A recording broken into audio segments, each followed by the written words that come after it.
ఓం నమ శివాయ. అందరికీ సోమవారం శుభాకాంక్షలు అండి. అందరూ బాగుండాలి, అందులో నేను ఉండాలి అని ఎప్పుడూ కోరుకుంటూ ఉంటాను. ఫ్రెండ్స్, ఈరోజైతే మన ఇంట్లో స్వామివారిని ఇలా పూజలో భాగంగా ఇలా సేవించుకున్నాము అండి. ఎందుకు అండి ఇవాళ మనసు అయితే బాగలేదండి. ఎందుకు అనంటే ఇంకా వీడియో స్టార్ట్ చేయగానే ఏంటి ఇలా చెప్తున్నారు అని అనుకోకండి. కష్టాలు సుఖాలు అందరి జీవితంలో ఉంటాయి, అట్లనే బాధ సంతోషం అన్నీ ఉంటాయండి. ఓన్లీ సంతోషాన్ని వెతుక్కోవడానికే వీడియోలు చూస్తే ఎట్లా? జీవితంలో అన్నీ ఉంటాయి. అట్లనే కొంతమంది నాకు సజెస్ట్ చేశారు యూట్యూబ్లో, ఎప్పుడు బాధ ఇది అలాంటిది విషాదం అట్లాంటిది అప్లోడ్ చేయొద్దు, ఎవ్వరు చూడరు అని చెప్పారు.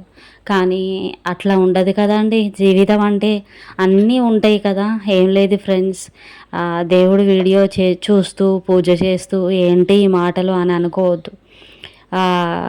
ఎన్ని రోజులకైనా అది ఒక పాట ఉంటుంది కదండి, శంకరుడిది, మనందరం భక్తులమే. ఇల్లు ఇల్లంటావు ఉల్లాసపడతావు, ఇల్లు ఇల్లంటావు ఉల్లాసపడతావు, నీ ఇల్లు ఎక్కడో తెలుసా, నీ ఇల్లు ఎక్కడో తెలుసా. ఆ పాట వింటే జీవితం అంటే ఏంటిది అర్థమవుతుందండి నిజంగా. మేము కుంభమేళ వెళ్ళినప్పుడు కాశీ క్షేత్రాన్ని కూడా దర్శించుకున్నామని నేను వీడియోలు పెట్టిన, మీ అందరికీ చెప్పిన ప్రతిదీ నేను మనం అంటే యూట్యూబ్ స్టార్ట్ చేసిన కాడ నుంచి ఎక్కడున్నాం, ఏం చేస్తున్నాం, ఏంటి ఎప్పటికప్పుడు అప్డేట్ ఇస్తూనే ఉంటా. ఎట్ ప్రజెంట్ నేను ఏం తిన్నాను, ఏం చేశాను అనేది కూడా మొత్తం ప్రతిదీ మీతోనే షేర్ చేసుకుంటూ ఉంటానండి.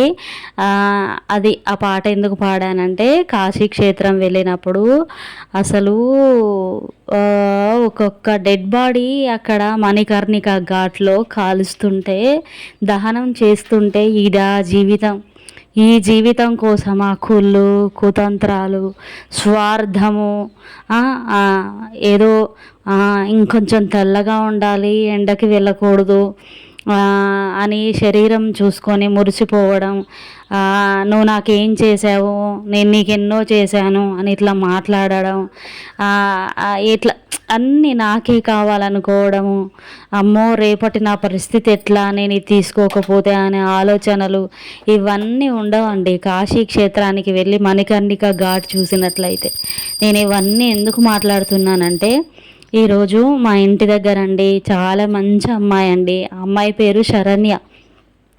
అసలు ఎంత మంచి అమ్మాయి అంటే అసలు చాలా చిన్న పరిచయం అండి. మేము వరంగల్లో ఉండేవాళ్ళం, వరంగల్ నుండి ఇక్కడికి షిఫ్ట్ అయ్యామని మీకు చాలాసార్లు చెప్పినట్టున్నాను. కొత్తగా చూసినటువంటి వాళ్ళకైతే తెలీదు. కాబట్టి నేను మా అమ్మ వాళ్ళ ఊర్లో ఉంటున్నా కూడా ఎప్పుడో 25 సంవత్సరాల కింద పెళ్ళి అయిపోయి అత్తగారింటికి వెళ్ళిన నేను అప్పుడప్పుడు చుట్టం చూపుగానే కదా వస్తాము. ఈ 4 years నుంచి ఇక్కడ ఉంటున్నాము కదా. నాకు కలిసిన 4 కొన్నిసార్లు అయినా సరే చక్కగా మాట్లాడేదండి, హార్ట్ఫుల్గా నవ్వేది, మొహంలో లక్ష్మీ కళ ఉట్టిపడేది. చిన్న బాబ అండి. ఆ అమ్మాయి శివైక్యం చెందిందండి. అది మనసులో చాలా బాధగా ఉంది. చిన్న బాబండి, ఆమెకి ఒక 3 years 2 years ఉంటాయేమో.